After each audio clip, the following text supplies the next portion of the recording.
ഇറാന്റെ കരുനീക്കത്തിൽ ട്രംപ് നാടുവിട്ടു. യുദ്ധഭൂമിയിൽ Ayatollah Khamenei ട്രംപിനെ തടവിലാക്കുക എന്ന ലക്ഷ്യത്തോടു കൂടി എത്തുന്നു. ഇത് പറയുമ്പോൾ ആ യുദ്ധഭൂമിയിൽ നിന്ന് നമുക്ക് ലഭിക്കാൻ പറ്റുന്ന വിവരങ്ങളാണ് എന്ന് തെറ്റിദ്ധരിക്കരുത്. ആയത്തുള്ള ഖമേനി പറഞ്ഞ പ്രാദേശിക യുദ്ധഭീഷണി ഉണ്ടല്ലോ, ആ പ്രാദേശിക യുദ്ധഭീഷണിയെ ട്രംപ് എങ്ങനെയാണ് മറുപടിയിലൂടെ സ്വീകരിച്ചത് എന്ന് ചോദിച്ചാൽ നമുക്ക് കാണാമെന്ന് പറഞ്ഞു. അപ്പോൾ അമേരിക്കയുടെ അടുത്ത നീക്കം എന്താണ് എന്നുള്ളത് വലിയ ചോദ്യചിഹ്നമാകുമ്പോൾ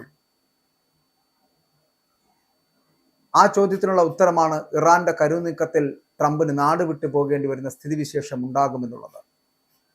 കാരണം അങ്ങനെ ഒരു യുദ്ധഭൂമിയിലേക്ക് ആയത്തുള്ള ഖമേനിയെ വരുത്തുകയാണ് എന്നുണ്ടെങ്കിൽ ട്രംപിനെ തടവിലാക്കുന്നതിൽ കുറഞ്ഞതൊന്നും അവർ ആഗ്രഹിക്കുന്നില്ല എന്നുള്ളതാണ്.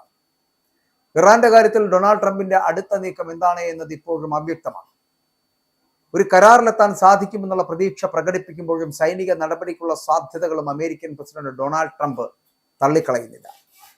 ഇതിനിടെയാണ് അമേരിക്ക പ്രകോപിപ്പിച്ചാൽ മിഡിൽ ഈസ്റ്റിൽ ഒരു പ്രാദേശിക യുദ്ധം ഉണ്ടാകുമെന്ന് ഇറാന്റെ പരമോന്നത നേതാവ് ആയത്തുള്ള അലി ഖമേനി മുന്നറിയിപ്പ് നൽകിയതിനെ നമുക്ക് കാണാമെന്നുള്ള പ്രസിഡന്റിന്റെ മറുപടി നമുക്ക് മനസ്സിലാക്കാൻ കഴിയുന്നത്.